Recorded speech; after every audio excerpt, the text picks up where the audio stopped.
Hey, you guys. Welcome to this limited series called The Mother in Law Files.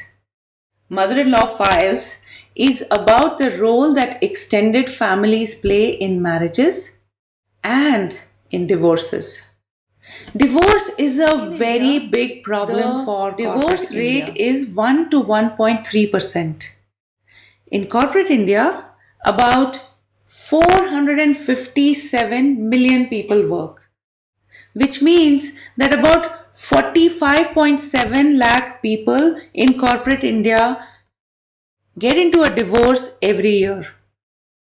It is also known that people's productivity decreases in the first year of divorce by around 10 to 15%. So, in a very broad term, if we consider that the average salary of corporate employees in India is around 15 lakh, then in rupee terms, the loss that corporate India makes in divorces, just divorces, not separation, not other issues in marriage, which also cause productivity loss, by the way. I'm just talking about divorce.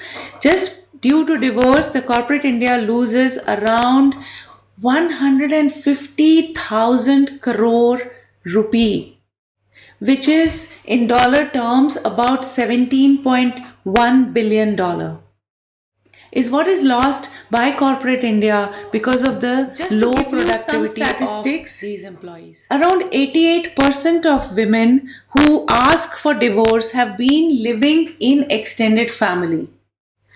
Even women who have not been living in extended families cite intervention of extended family as one of the reasons. Do you think that extended families do play a role in divorces?